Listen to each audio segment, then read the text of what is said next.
Only mosquitoes that aren't not letting me sleep. So fun. Hey, people are back from their trip. Good to see you all. Hello, hello, hello. This is looking good. Right. Still missing a few people in Bordeaux.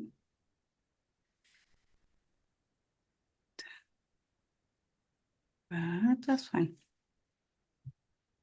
Here we go. Good morning, everyone. Good to see you all. It is 9:30, so let's get started with Neuroccino today, our weekly journal club. The rules of the game are very straightforward. You read a paper, a book chapter, or any piece of science that you're excited about, and you let us know and come to present it. And Laura did that, and she's going to talk about glioblastoma and brain connectivity today. Whenever you're ready, take it away. Thank you. So let me share my screen. Okay, can you see it? Yes. Okay, I'm gonna reduce you. Okay, here. So today I decided to bring this piece. It's not a full experimental paper. It's a personal view that was published in the Lancet Neurology a couple of months ago. And it's from this group from Padova that is made of researchers that are also clinicians. I decided to talk about this because sometimes when we work in front of our computer, it's just easy to get lost, to forget that, I mean, it's good to do science for science sake, but sometimes what we do has applications also in the clinical setting. So what the authors want to put forward with this opinion piece is that we did have a paradigm shift in science and brain research, and we need to apply this paradigm shift also to the treatment of brain tumors, and in particular to glioblastoma. The authors start by saying that brain tumors have been treated like all the other tumors in the rest of the body. And so when research was done on this type of tumors, what was the main focus of the research were the molecular profiles, genetic mutations, histology, and the microenvironment of the tumor. But actually, we need to remember that the brain is a special organ, and therefore there is this novel field that is called cancer neuroscience that considers the interaction between a glioblastoma or a brain tumor and the brain. What is interesting is that a lot of study just say that I have a patient with a brain tumor and I can observe that there are some changes in the brain at the level of structural and functional connectivity, but we might need to consider these changes as contributors to the disease itself, so to the genesis of the tumor, and something that can influence the growth and the spread of the disease. Let's go and see the type of tumor that we are talking about, that is glioblastoma indeed. This is a very particular type of tumor, of brain tumor, because there have been many advancements in the recent years that led to an increase of the overall survival of patients with brain tumors. But with glioblastoma, we are still stuck with a mean overall survival of 15 months, with an 8% survival rate after 5 years. And this is due to the fact that glioblastoma tend to reoccur. So after some time, you will see the disease come back, and it does not come back normally not where the disease started from, but also in different sites compared to where it started from. And the authors say that we should look at the structural connectivity and the functional connectivity of the brain to try to get some hint on how let's say the disease can spread and also how it starts. Starting from the structural connectivity part here, When we address brain tumor clinically, what we normally do, for example, for preoperative planning and for having a guide for intraoperative navigation, is to reconstruct the white matter pathways that are just around the tumor, the ones that are embracing the tumor, because we want to give the neurosurgeon an indication of the white matter pathways that are there, that are functionally relevant, might be functionally relevant, and that he needs to pay attention to. But already in 1940s, there was this pioneer, Hans Scherer, that proposed that one of the mechanisms for the spread of glioblastoma could be the climbing of tumor cells along white matter tracks. So this, let's say, puts relevance to the structural connectome and to the fact that now we can reconstruct it in a non-invasive way, since it might represent an important pathway for the spread of glioblastoma. There is a study that is taking into consideration this. It's a study from Wei and colleagues. And it basically says that we should not take into account only the local connections when approaching the study of a glioblastoma, but the overall structural connectome. This is what they did, and they found that there were connectivity disruptions also at sites that were far away from the focal glioblastoma lesion. Something very interesting is that they found a main impact on long association white matter pathways, and that let's say the disruption of white matter pathways far away from the glioblastoma was linked to the overall survival of the patient. Also, the distance between the glioblastoma and the disrupted connectome, let's say, was associated with the distance of the recurrence of the disease in time. So this is one type of approach, looking at the overall connectome, but also local properties of white matter pathways can tell us something about the disease itself. The authors themselves proposed to use this measure, that is the tract density index, and basically by looking at whether the glioblastoma is impacting white matter regions in which there is a high density of white matter, we could make like a prognosis, let's say, of the overall survival of the patient. So there is a strong correlation between the density of the white matter fibers that are impacted locally by the tumor and the overall survival of the patient. For the functional counterpart, it's more or less the same concept, meaning that also the functional networks that are far away from the site of the glioblastoma can be functionally altered. Something that I didn't know and that I was very interested in is that there are connections between the healthy brain and the glioblastoma at the synaptic level. So the glioblastoma makes a connection with the healthy tissue nearby it, and it's a very relevant process because there is the notion that the neuronal activity can promote the proliferation of cancer cells and their growth, but also neuronal activity plays an important role also in the initiation of the disease. So it's something that needs to be taken into account. Another factor, by talking about the functional stuff, is that the glioma preferentially locates in correspondence of specific functional networks with a prevalence of associative networks. And this is, so the authors basically point out to different factors that can be relevant in trying to understand the pathogenesis of the disease. And there is a final small paragraph in which they try to put everything together by saying how this notion can be taken into account in the clinics from the prognostic side, but also for the therapeutic approaches side. So as we saw, let's say, functional connectivity measured by functional MRI as a proxy of neuronal activity can be taken into account to consider the spread of the disease, as well as structural connectivity and the disruption of the structural connectome in distant site can be a prognostic factor. What was an interesting proposition is that since radiotherapy is used to treat the glioblastoma,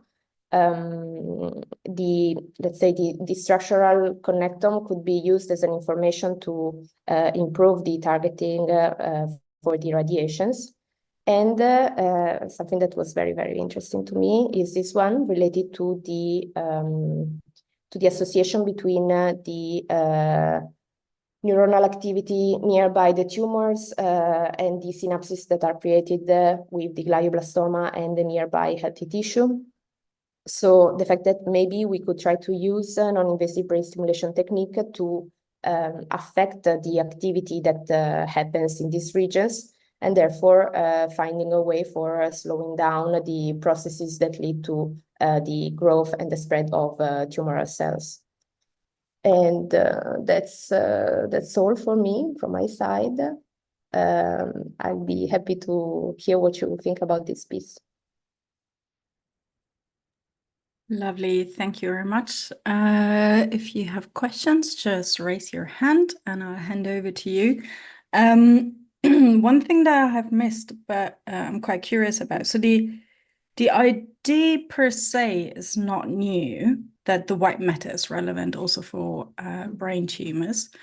But one of the things that we've been struggling with is how or if the tumors actually propagate with the white matter. So meaning that if the white matter facilitates the growth or if it actually blocks it. And then second question with that is that as a predictive factor, obviously, a brain tumor is a mass that is growing over time. And that usually pushes the white matter to the side. So that means that if you use the evolution of the tumor as a predictor, you have a changing anatomy. So are they basing it on the resection side or on the tumor itself? And what's the hypothesis about the white matter? Does it wrap around? Does it facilitate or does it block? Okay, so from what I can read here, it seems that white matter might be a mechanism that might be the substrate that facilitates the spread of tumoral cells. And here it says something quite specific, like might be the involvement of axonal guidance proteins and integrins that allow the tumoral cells to climb on it and to be transported to sites far away from where the lesion is, the original lesion is. And is there any differentiation between the types of axons, like associations, projections, commissurals? The only thing that I found here is that they just wait 1 second. Here they refer to this study, Wei and colleagues, and they say the most likely disrupted tracks were association fiber pathways connecting these cortical brain regions. But that depends on how you look at it, right? If you have a classical DTI sequence, which most clinical acquisitions will have, then you underestimate the volume of the commissural tracts. Would be interesting to see. I mean, I actually didn't read the paper they are referring to, but it was yes, it's quite intriguing. Come on, when you present a paper, you got to read all the papers they reference. Come on. So I'm never doing this again. Okay. No, I did the same last week. It's not enough time to read it all. But that point would be interesting to look at. Definitely, yes. Cool, thank you. Eduardo has a question. Yes, can you hear me? Yes. Good. I have a couple of questions. One is kind of related to what Stephanie just said. And so how difficult it is to study this kind of fastly growing brain tumors?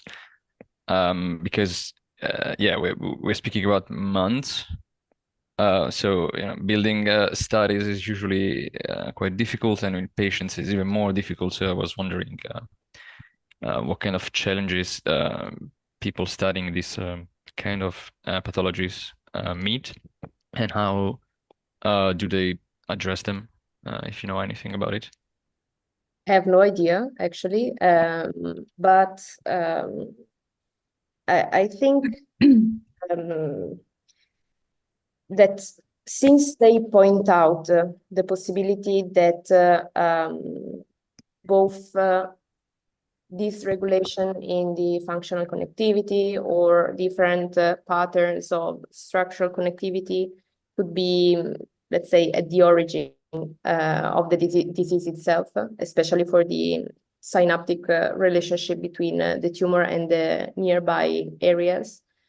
Maybe it could be something that can be seen in very, let's say, very early stages of the disease. And this could be like a way that could be investigated. But yeah, I have no idea. I agree with you. It's a very fast growing disease, and therefore it's, let's say, the patterns of connectivity can change. I don't say at any moment, but yeah, it's difficult to have a stable picture of the brain of a person with this disease. Yeah, that was more or less what I was thinking about. Like, must be quite difficult to have an homogeneous group of patients. Second curiosity I had is so given the so I don't know a lot about imaging of brain tumors, but since those kind of tumors are growing so quickly, again, how easy is to delineate the lesion, or how easy is to find the border between the healthy brain tissue and the infiltrated brain tissue? Yeah, I tried a couple of times and I'm not good at it. Like, you really need to have a trained eyes to do it, especially in some specific cases. But yeah, I mean, I see people doing it with quite some confidence. So I guess you really need to be able to read the images and the different types of contrast. Okay, interesting. Thank you. Thank you. Lilith has a question as well. Hi, thank you, Laura, for presenting this paper. I wanted to read this one. So the question just now pops up in my mind exactly, and from this page. It says that disruption of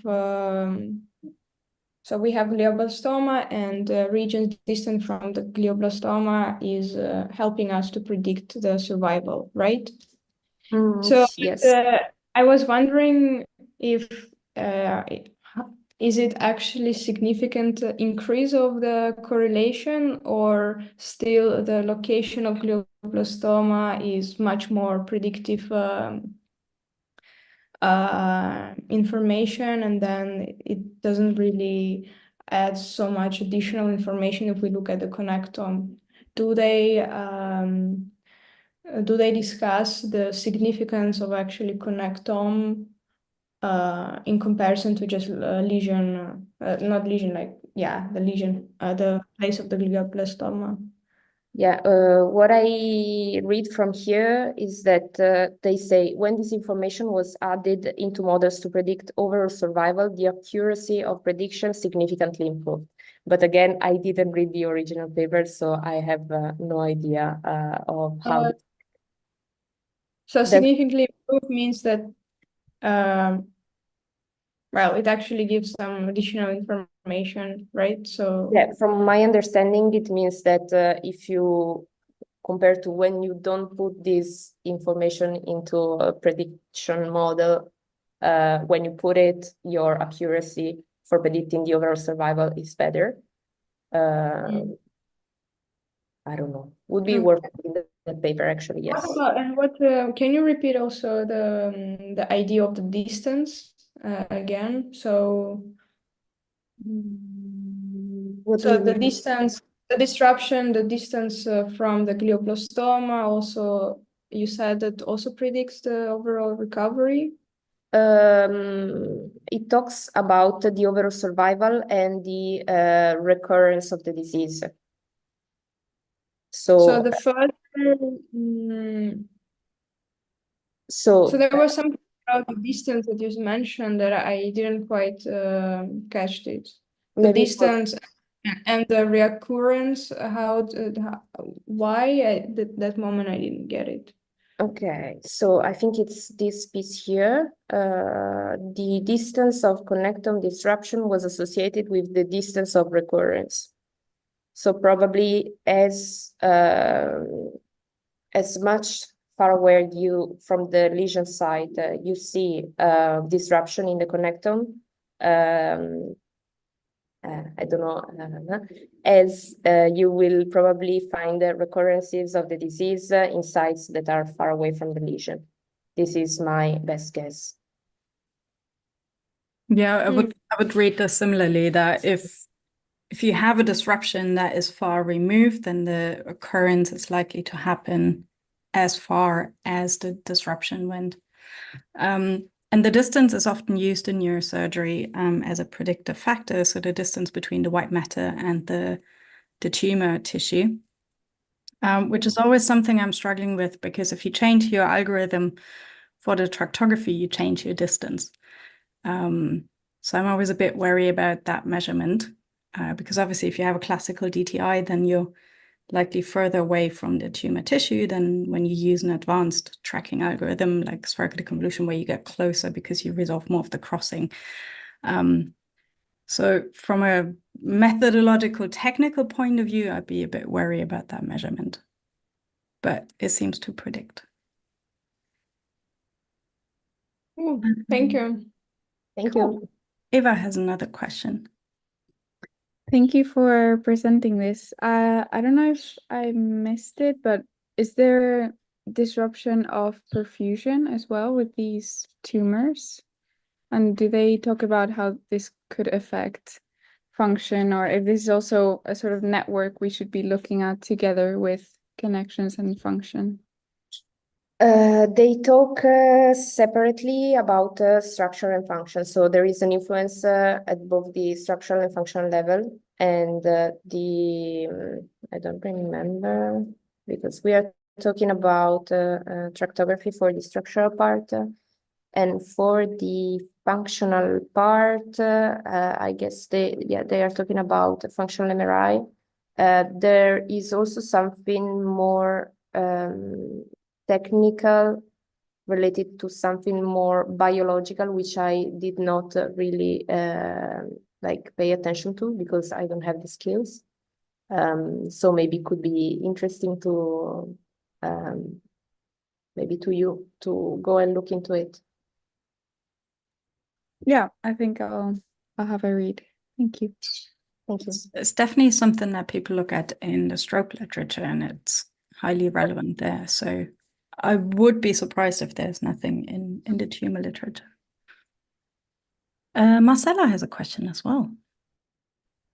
Yeah, hello. Thank you, Laura. It was super interesting. It's for curiosity about what you mentioned at the end about the non-invasive treatment with the deep stimulation.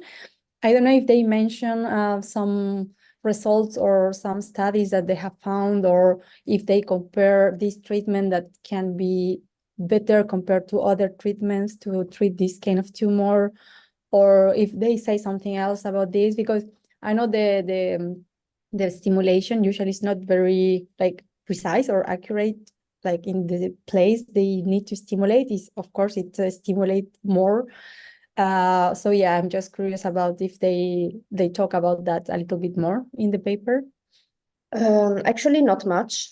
I'm not a non-invasive brain stimulation person, so I don't know very much about it. They are putting some references here. Okay. So I guess there is someone that went a bit deeper into it. And another thing was interesting, that is something that I've already read, is that non-invasive brain stimulation can modulate the perfusion of the blood-brain barrier permeability. And therefore, this could be useful also for the delivery of the drugs, to facilitate the delivery of the drugs. But there are many possibilities, I guess, but I don't know much about the non-invasive brain stimulation. Yeah, perfect. Thank you. And our final question is from Eduardo. Sorry, I just spotted something about the functional connectivity you were mentioning a few minutes ago. If I read it correctly, something about electrophysiology, and I was curious to know if so what does it mean to register electrophysiological data from an area or a section of the brain that has a tumor in it, especially glioblastoma, and so what kind of interpretation do we have of these data? Because if I'm correct, like the brain tissue suffers a lot and it generally dies in a matter of weeks or a few months when it's infiltrated by these tumors, which are called glioblastoma for one reason.